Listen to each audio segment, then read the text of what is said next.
wabarakatuh. Saya Ade Sakila dari PIAU 2 semester 6. Di sini untuk memenuhi mata kuliah keterampilan mendongeng, di sini saya akan membuat sebuah cerita bertemakan kasih sayang sesama teman. Jangan lupa nonton ya.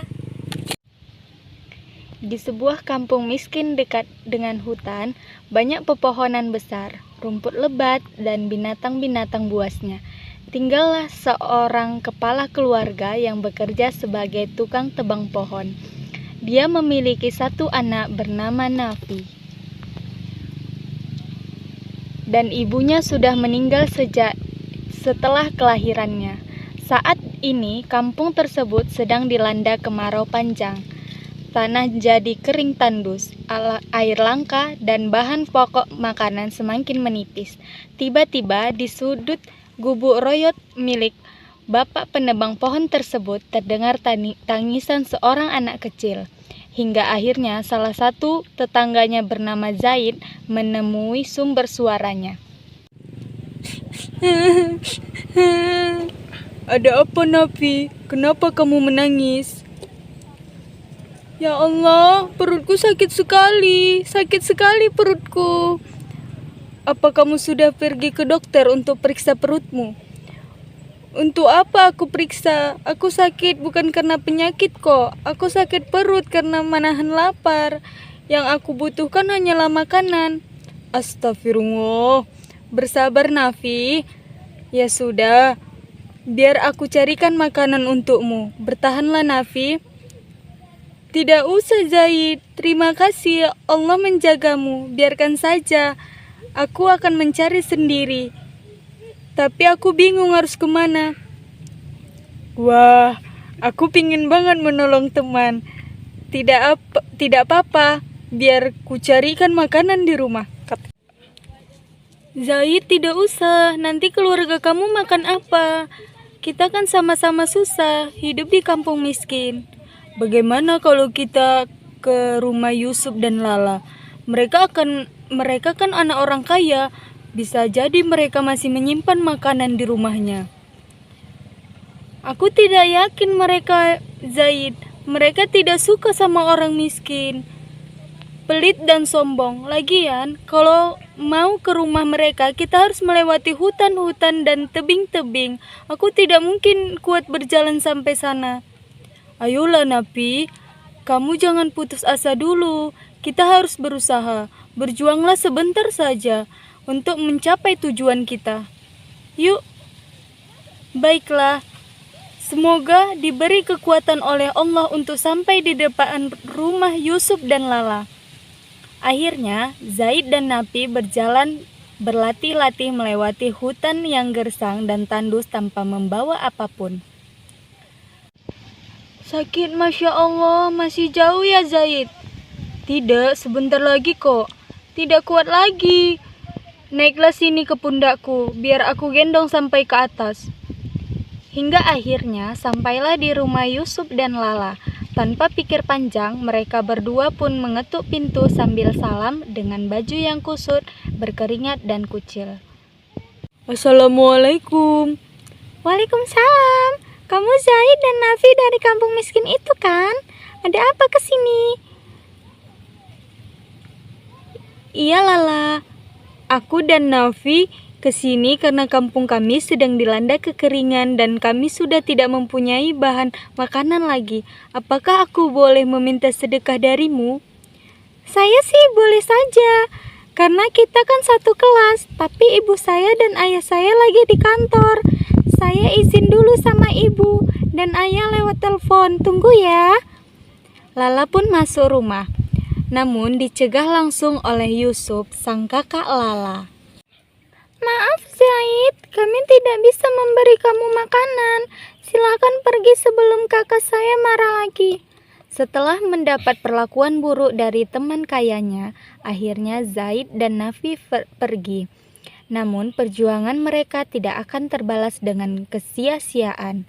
Qadarullah, tiba-tiba datang seorang kakek yang miskin. Kerjanya jualan sayur di gerobak reyot. Beliau pun menawarkan makanan kecilnya. Nak, apakah kamu lapar? Silahkan makan makanan kakek hari ini. Kakek siapa? Lalu kalau dikasih kita, nanti kakek makan apa? Nama kakek Yasin, dan kakek bisa tahan kalau tidak makan sehari. Kamu kan anak kecil, beda sama kakek. Alhamdulillah. Alhamdulillah, makasih banget kakek sudah ngasih nasi bungkus. Oh ya, kakek kenapa kok orang yang kaya malah sombong dan tidak mau berbagi sama yang lemah? Nak, itulah ujian orang yang kaya. Biasanya, kalau sudah kaya, dia lupa kalau yang memberi rezeki itu Allah. Sehingga, tidak ada kasih sayang yang sama yang lemah. Terus kenapa mereka yang lupa sama Allah akan mengingat Allah kembali? Nanti, kalau rezeki mereka sudah ditarik sama Allah atau sudah di alam kubur. Astagfirullah, na'udzubillah, ya Allah. Semoga nanti kalau kami kaya tidak lupa sama Allah dan suka mengasihani orang yang lemah. Amin. Anak soleh. Pelajaran yang dapat diambil adalah rasa sayang kita terhadap teman yang kesusahan, sifat yang mau membantu dan karakter yang pemberani serta penuh perjuangan demi menolong teman. Terima kasih.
Thank